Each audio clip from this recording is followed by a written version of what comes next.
Hello dear students, welcome to my channel judiciary with Rashmi. आज के video में हम इंडियन पेनल कोड 1860 भारतीय दंड संहिता 1860 के सेक्शन 410 धारा 410 और उससे आगे के धाराओं के बारे में पढ़ने वाले हैं, जो कि चुराई हुई संपत्ति प्राप्त करने के विषय में क्या प्रावधान है इसके बारे में बात करती है। धारा 409 तक अगर आप डिटेल में पढ़ना चाहते हैं और यदि आप लॉ के स्टूडेंट हैं, आप एलएलबी कर रहे हैं या फिर ऐसा कोई भी कॉम्पिटिटिव एग्ज़ाम देना चाहते हैं या दे रहे हैं या किसी भी कॉम्पिटिटिव एग्ज़ाम की तैयारी कर रहे हैं जिसमें इंडियन पिनल कोड से रिलेटेड क्वेश्चंस पूछे जाने वाले हैं, तो आप इस चैनल पे बने रहें और प्लेलिस्ट में जाके वो सारे वीडियोस जिसमें मैंने सेक्शन 1 से लेकर सेक्शन 409 तक अभी तक पढ़ा लिया है, चैप्टर 1 से लेकर के अभी हम चैप्टर 17 में चल रहे हैं। ये सारे चैप्टर मैंने ये सारे चैप्टर और सेक्शंस मैंने बहुत ही डिटेल में समझाया हुआ है। आप प्लेलिस्ट में जा कर के ये सारे सेक्शंस को पढ़ सकते हैं और इसके माध्यम से अपना हैंड रिटन नोट्स भी तैयार कर सकते हैं। चलते हैं हम आज चुराई हुई संपत्ति प्राप्त करने के विषय में क्या प्रावधान किया गया है भारतीय दंड संहिता में, इसके बारे में जानते हैं। धारा 410 यह चुराई हुई संपत्ति के बारे में बात करती है। वह संपत्ति जिसका कब्जा चोरी द्वारा या उद्यापन द्वारा या लूट द्वारा अंतरित किया गया है। चोरी, उद्यापन या लूट किसी भी द्वारा जिस संपत्ति का कब्जा अंतरित किया गया है और वह संपत्ति जिसका आपराधिक दुर्विनियोग किया गया है या जिसके विषय में आपराधिक न्यास भंग किया गया है, तो वह संपत्ति चुराई हुई संपत्ति कहलाती है। चाहे वह अंतरण या वह दुर्विनियोग या न्यास भंग भारत के भीतर किया गया हो या बाहर, किंतु यदि ऐसी संपत्ति तत्पश्चात ऐसे व्यक्ति के कब्जे में पहुंच जाती है जो उसके कब्जे के लिए वैध रूप से हकदार है, तो वह चुराई हुई संपत्ति नहीं रह जाती। धारा 411 यह चुराई हुई संपत्ति को बेईमानी से प्राप्त करना इस अपराध के विषय में बात करती है। जो कोई किसी चुराई हुई संपत्ति को यह जानते हुए या विश्वास करने का कारण रखते हुए कि वह चुराई हुई संपत्ति है बेईमानी से प्राप्त करेगा या रखेगा, वह दोनों में से किसी भांति के कारावास से जिसकी अवधि 3 वर्ष तक की हो सकेगी या जुर्माने से या दोनों से दंडित किया जाएगा। तो इस प्रकार हमने अभी दोनों धाराओं के बारे में देखा, धारा 410 और धारा 411। तो भारतीय दंड संहिता की धारा 410 जो है चुराई हुई संपत्ति के बारे में बताती है और धारा 411 में चुराई हुई संपत्ति को बेईमानी से प्राप्त करने के बारे में बात करती है। धारा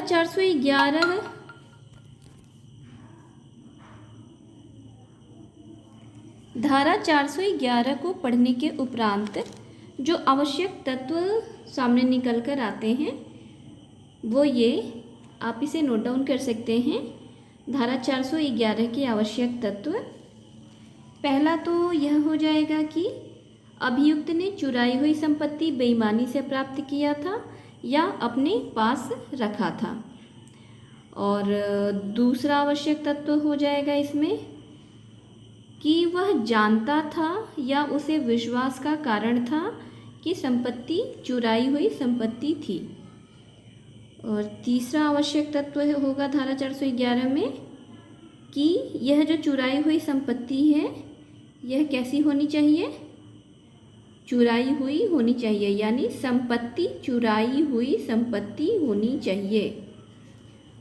और धारा 411 का चौथा आवश्यक तत्व जो होगा वह यह है कि अभियुक्त द्वारा आधिपत्य धारण किए जाने के पूर्व संपत्ति अभियुक्त से भिन्न किसी अन्य व्यक्ति के आधिपत्य में थी। तो धारा 411 के संबंध में ये 4 आवश्यक तत्व निकल कर आते हैं। पहला, बेईमानी से प्राप्त किया। तो समझते हैं हम इसको कि बेईमानी से प्राप्त करता है या रखता है।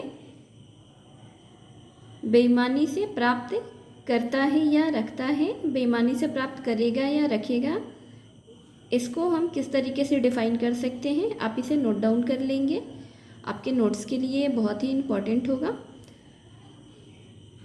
धारा 411 के अंतर्गत अपराध तभी कारित होता है जब अभियुक्त कोई चुराई हुई संपत्ति बेईमानी से प्राप्त करता है या रखता है। कैसे प्राप्त करता है? बेईमानी से। चुराई हुई संपत्ति प्राप्त करने के लिए कोई व्यक्ति दोषपूर्ण ज्ञान के अभाव में दंडित नहीं किया जा सकता, किंतु वह चुराई हुई संपत्ति रखने का दोषी होगा यदि उसे बाद में यह पता चल जाता है या विश्वास करने का कारण है कि संपत्ति चुराई हुई थी।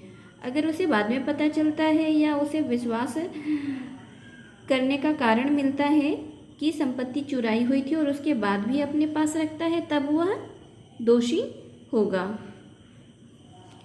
दूसरा पॉइंट जो हमने डिस्कस किया चुराई हुई संपत्ति को बेईमानी पूर्वक प्राप्त करने के विषय में, दूसरा आवश्यक तत्व था वह जानता था या उसे विश्वास का कारण था कि संपत्ति चुराई हुई संपत्ति थी।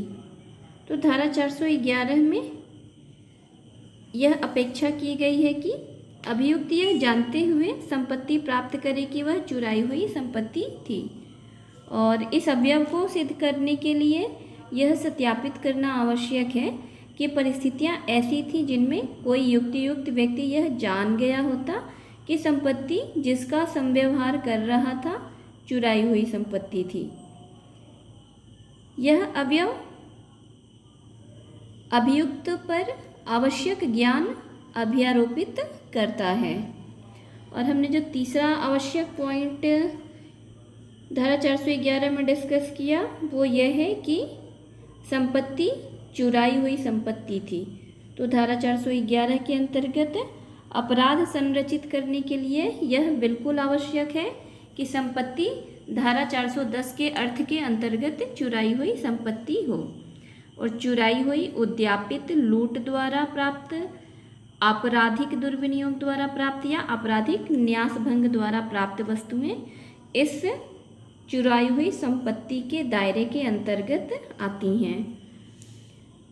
इससे संबंधित एक महत्वपूर्ण वाद है सतीश चंद्र तथा अन्य बनाम उत्तर प्रदेश राज्य 1983 का ये वाद था, जिसमें मृतक एक उद्योग का वरिष्ठ मुनीम था और एक रात्रि उसकी हत्या कर दी गई तथा उसके पास में लगभग 8,800 रुपये लूट लिए गए तथा 4 व्यक्तियों विष्णु गोपाल, सतीश चंद्र, मनोहर लाल तथा विष्णु शंकर पर धारा 392 और धारा 302 सपठित धारा 34 या धारा 411 के अंतर्गत आरोप लगाया गया। उन लोगों को धारा 392 और धारा 302 सपठित धारा 34 के आरोप से उन्मुक्त कर दिया गया और विष्णु गोपाल तथा मनोहर लाल को धारा 411 के आरोप से भी उन्मुक्त कर दिया गया। परंतु विष्णु शंकर तथा सतीश चंद्र को इस धारा के अंतर्गत दोष सिद्धि प्रदान की गई, क्योंकि उन लोगों के पास लूट का माल 2,000 रुपये विष्णु शंकर के पास तथा 3,100 रुपये सतीश चंद्र के पास पाए गए थे। तो यह धारा 411 से संबंधित एक महत्वपूर्ण वाद है।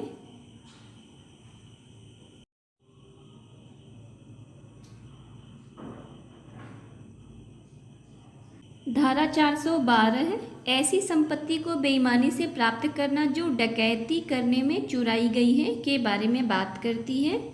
जो कोई ऐसी चुराई हुई संपत्ति को बेईमानी से प्राप्त करेगा या रखेगा जिसके कब्जे के विषय में वह यह जानता है या विश्वास करने का कारण रखता है कि वह डकैती द्वारा अंतरित की गई है, अथवा किसी ऐसे व्यक्ति से जिसके संबंध में वह यह जानता है या विश्वास करने का कारण रखता है कि वह डाकुओं की टोली का है या रहा है। ऐसी संपत्ति जिसके विषय में वह यह जानता है या विश्वास करने का कारण रखता है कि वह चुराई हुई संपत्ति है, बेईमानी से प्राप्त करेगा, तो वह धारा 412 के अंतर्गत अपराध का दोषी होगा। और इस अपराध के लिए उसे जो सज़ा प्राप्त होगी वह आजीवन कारावास या कठिन कारावास जो 10 वर्ष तक की अवधि की हो सकेगी और जुर्माने से भी दंडनीय होगा। और धारा 413 यह चुराई हुई संपत्ति का अभ्यासतः व्यापार करना के विषय में बात करती है। जो कोई ऐसी संपत्ति जिसके संबंध में वह यह जानता है या विश्वास करने का कारण रखता है कि वह चुराई हुई संपत्ति है, अभ्यासतः प्राप्त करेगा या अभ्यासतः उसमें व्यवहार करेगा, वह धारा 413 के अंतर्गत वर्णित अपराध का दोषी होगा। और इस अपराध के लिए आजीवन कारावास या 10 वर्ष तक की अवधि के किसी भी भांति के कारावास से दंडित किया जाएगा और जुर्माने से भी दंडनीय होगा।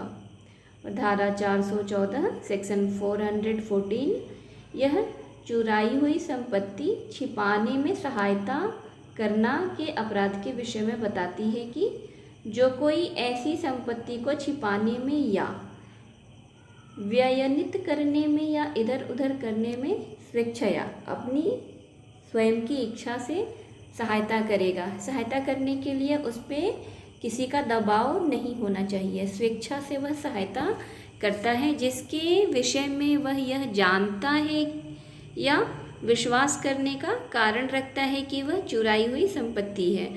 तो इस अपराध के लिए वह किसी भी भांति के कारावास से जिसकी अवधि 3 वर्ष तक की हो सकेगी या जुर्माने से या दोनों से दंडित किया जाएगा। और आज की वीडियो में हमने धारा 414 तक चुराई हुई संपत्ति के विषय में जानने का प्रयास किया। उम्मीद है आप नोट्स ज़रूर बना रहे होंगे। वीडियो यहाँ तक देखने के लिए थैंक यू, और साथ ही साथ लाइक, सब्सक्राइब एंड शेयर करने के लिए भी थैंक यू।